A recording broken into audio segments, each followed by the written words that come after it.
En Zambie, Chisimba Kambwili, un des critiques les plus virulents du président Edgar Lungu, a nié les accusations de fraude qui pèsent sur lui. C'était ce lundi à l'ouverture de son procès devant un tribunal de Lusaka.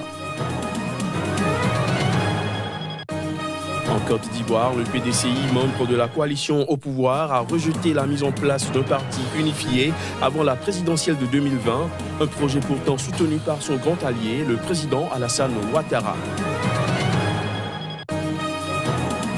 Et puis, à la veille de leur départ pour la Russie, où ils doivent supporter les Lions du Sénégal, les responsables du groupe Alekaza ont multiplié répétitions et réunions afin de mieux assister leur équipe nationale.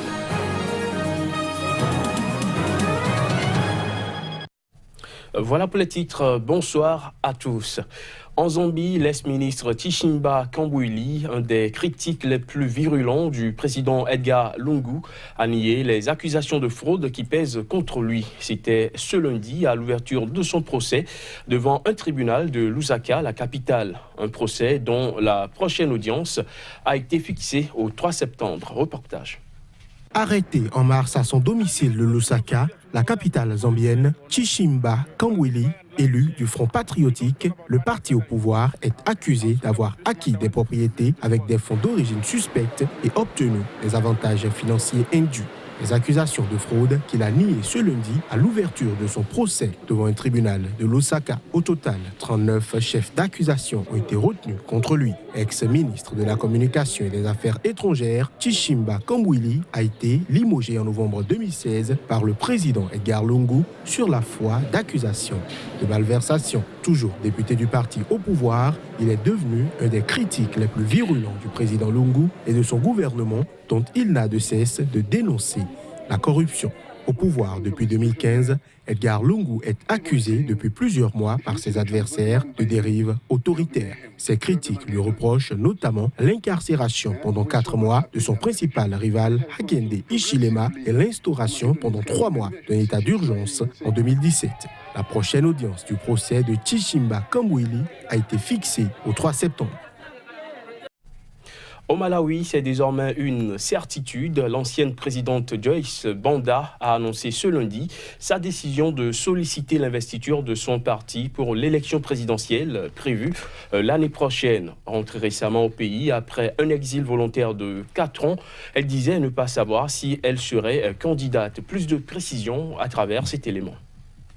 Je serai candidate à la convention du Parti populaire PP Opposition, a déclaré Joyce Banda. Le peuple a le pouvoir de choisir son porte-drapeau et j'ai été très clair en invitant tous ceux qui le voulaient à faire acte de candidature à la convention. S'ils me choisissent, alors oui, je serai candidate, a-t-elle ajouté. La date du congrès du PP, dont Banda a gardé la présidence, n'a pas encore été fixée. Première femme à la tête du Malawi, Joyce Banda, aujourd'hui âgée de 68 ans, avait quitté son pays en 2014 après sa défaite à l'élection présidentielle et alors qu'elle était mise en cause dans l'affaire dite du Catchgate. Ce scandale a éclaté en 2013 alors qu'elle était présidente. Un audit international avait alors révélé que 30 millions de dollars avaient été siphonnés des caisses du pays au profit de dizaines de fonctionnaires, hommes d'affaires et dirigeants politiques. Dans le cadre de ce dossier, la police avait délivré en 2017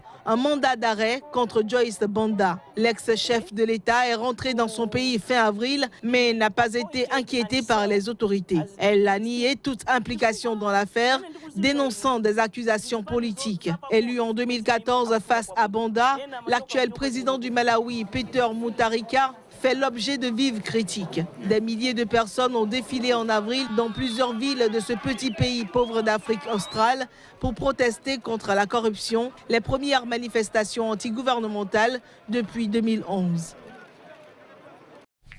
À Madagascar, l'ancien président et opposant Andry Rajoelina a appelé dimanche le nouveau gouvernement de consensus à annoncer au plus vite la date de l'élection présidentielle anticipée.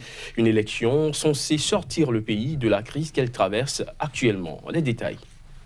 Sortez la date de l'élection, a lancé Andry Rajoelina au gouvernement et à la commission électorale lors de sa première intervention depuis la formation le 11 juin du gouvernement de consensus. Fin mai, saisie par l'opposition, la Haute Cour constitutionnelle, plus haute instance juridique du pays, avait accéléré le calendrier électoral en exigeant que les élections présidentielles et législatives soient organisées d'ici la fin de la saison sèche, c'est-à-dire d'ici septembre-octobre et non plus à la fin 2018. Si la date des élections est conforme à la décision de la Haute Cour constitutionnelle, alors personne ne va plus camper sur sa position, a ajouté Rajolina lors d'une émission spéciale sur sa chaîne de télévision Viva. Il faisait référence à la mobilisation des partisans de l'opposition qui occupent depuis fin avril la place du 13 mai dans la capitale Antananarivo pour réclamer le départ du président Eri. Dimanche, l'opposant Rajolina a cependant changé de ton. Si on n'aime pas un président, on le sanctionne à travers une élection, a-t-il lancé. L'élection présidentielle, c'est l'objectif, a-t-il ajouté.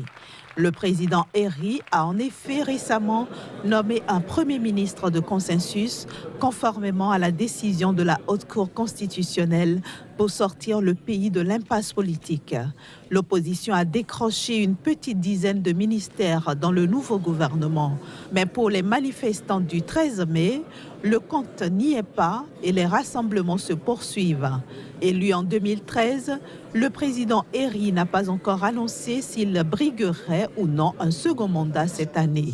En revanche, Rajolina, président de 2009 à 2014, et son prédécesseur, Marc Ravalomanane, ont laissé entendre qu'il se présenterait. En Côte d'Ivoire, le PDCI, parti membre de la coalition au pouvoir, a rejeté dimanche la mise en place d'un parti unifié avant la présidentielle de 2020. Un projet pourtant soutenu par son grand allié, le chef de l'État ivoirien, Alassane Ouattara. Les images. Cette importante réunion du PDCI en présence de son chef, l'ancien président Henri Konan Bédié, intervient 2 semaines après une déclaration de Alassane Ouattara, laissant entrevoir l'idée d'un 3e mandat, dont le 2e s'achève en 2020. Le bureau politique du PDCI, ex-parti au pouvoir, rassure les militants de la détermination du parti à reconquérir le pouvoir en 2020, souligne un communiqué final du parti après 6 heures de débat. Face aux enjeux futurs et soucieux de la préservation de l'union des militants, le parti a également décidé du report, après la présidentielle de 2020, de son 13e congrès ordinaire, pourtant prévu en 2018. Cependant, pour la plus vieille formation politique ivoirienne, la création d'un grand parti unifié ne sera effective qu'à l'issue d'une période transitoire de 12 à 18 mois au cours d'un congrès. Le RDR, parti du président ivoirien Alassane Ouattara, a voté début mai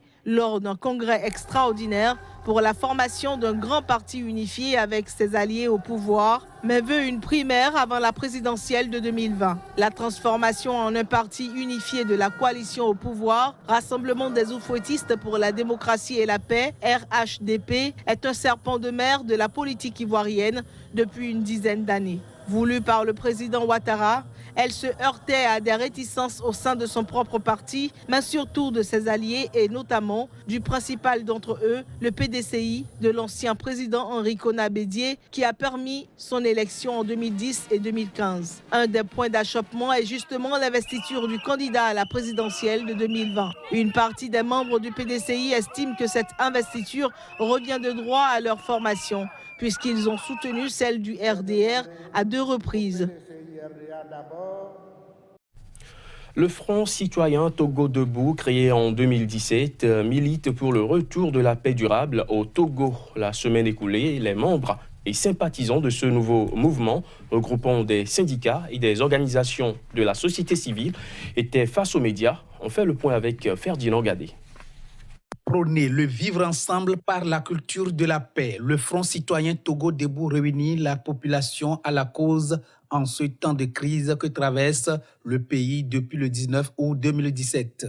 Et nous avons organisé cette campagne ou cette conférence publique pour attirer l'attention des pouvoirs publics. Parce qu'en réalité, ce sont les pouvoirs publics qui ont les moyens d'entreprendre sur les libertés pour les interpeller, pour dire que la répression telle qu'elle se passe dans notre pays contribue à semer un climat de psychose, un climat de terreur, et que ça ne participe pas à l'émancipation des Togolais, ça ne participe même pas à des mesures pour qu'on puisse sortir de la crise dans laquelle le Togo est plongé depuis un certain moment. Le Front citoyen Togo Debout, un regroupement de la société civile et des syndicats, milite contre la violence faite à la population togolaise sous toutes ses formes et dans tous les domaines.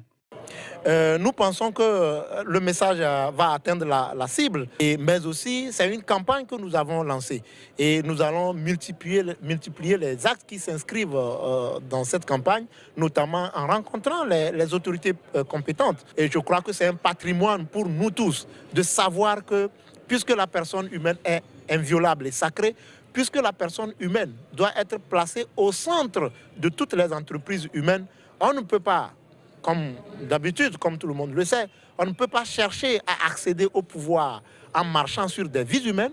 On ne peut pas chercher à s'accrocher au pouvoir en marchant aussi sur des vies humaines. La sortie pacifique de la crise au Togo est vivement souhaitée par le Front citoyen Togo Debout. Au Mali, les corps de 25 personnes ont été retrouvés dans le centre du pays après une série d'arrestations par l'armée malienne la semaine dernière. Les organisations de défense des droits de l'homme et des habitants dénoncent des exécutions extrajudiciaires, des accusations démenties du côté du ministère malien de la Défense, où on annonce l'ouverture d'une enquête. Ces derniers mois, les annonces par l'armée malienne de la neutralisation de terroristes dans le centre du Mali ont souvent été contestées par les organisations de défense des droits de l'homme et par des habitants qui ont dénoncé des exécutions extrajudiciaires. L'association de défense des droits des populations pastorales, Kissal, affirme dans un communiqué que, la semaine dernière, lors d'une opération de l'armée malienne dans les localités de Kobaka et Nantaka au centre du Mali, 25 personnes issues de la communauté Peul ont été arrêtés. Mais les riverains, alertés par les coups de feu, ont effectué par la suite un ratissage dans les environs, découvrant 3 fosses communes contenant au total 25 corps. L'association Kissal, qui fournit une liste nominative de 18 personnes identifiées, s'est indignée contre cette énième exécution de trop. Une source au ministère malien de la Défense a cependant démenti ces accusations d'exécution sommaire, ajoutant qu'une enquête avait été ouverte. Dans son dernier rapport trimestriel sur le Mali, le secrétaire général de l'ONU, Antonio Guterres, a souligné que la sécurité des civils continue à se dégrader dans la région de Mopti, avec notamment une augmentation des conflits intercommunautaires et la multiplication des allégations faisant état d'exécutions sommaires et d'exactions commises par les membres des forces maliennes. Pour accompagner les Lions du Sénégal à la Coupe du Monde Russie 2018, l'État du Sénégal a octroyé des billets à des supporters. Réputé meilleur groupe de supporters en Afrique, Alekaza sera à ce rendez-vous. À la veille de leur départ, les responsables du groupe ont multiplié répétitions et réunions afin de laisser en Russie une bonne image de leur participation. Tchèque Berthet pour le reportage. C'est la énième réunion du comité des sporteurs Alekaza. Et il y a de l'inquiétude dans l'air. Le groupe des sporteurs accompagnera pour la première fois l'équipe du Sénégal à la Coupe du Monde. Une première qui suscite donc une responsabilité supplémentaire pour eux, plutôt habitués à des stades du continent. En Russie, il faudra montrer une bonne image dans un pays où tout est différent. À 24 heures du départ, le président appelle tout un chacun à être de bons ambassadeurs. Un ambassadeur, son rôle, c'est de défendre, c'est de protéger, c'est de promouvoir l'intérêt, l'image de son pays dans un pays. Nous sommes attendus par notre façon de faire, nous sommes attendus aussi par notre façon de nous comporter. Et donc pour nous, il est important de laisser une empreinte historique à cette Coupe du Monde-là. Le débrief terminé, c'est la dernière répétition au milieu de la nuit. Au programme, des pas de danse associés au rythme de la musique Diola et Mandingue, originaire du sud du Sénégal. Pour pousser Sadio Mané et ses coéquipiers à la victoire, le groupe a pensé à tout, à l'image de cette chanson dédiée à Aliou Cissé, le sélectionneur national. Les supporters du Casa Sport qui lui ont dédié une chanson, vraiment pour l'encourager, lui demander de tenir bon, parce que chaque fois, les entraîneurs ils sont victimes des critiques. Alors on lui demande vraiment de tout faire pour ne pas écouter ses critiques et toujours de garder sa sérénité. C'est donc avec un nouveau répertoire des chants et des danses que les Ali Kaza rejoignent la Russie. Pour Salif Diédhiou, membre du groupe, il y aura de la voix lors des matchs du Sénégal. Nous n'allons pas pour rigoler, mais nous allons pour faire une démonstration monstre. C'est la nouvelle facette de Ali Kaza que vous allez découvrir, Inch'Allah. C'est le souhait de tout un continent qui attend impatiemment une première victoire africaine après les défaites du Maroc, de l'Égypte et du Nigeria. L'entrée en lice des Lions de la Teranga cessera ce mardi face à la Pologne. Fin de ce journal, merci de l'avoir suivi.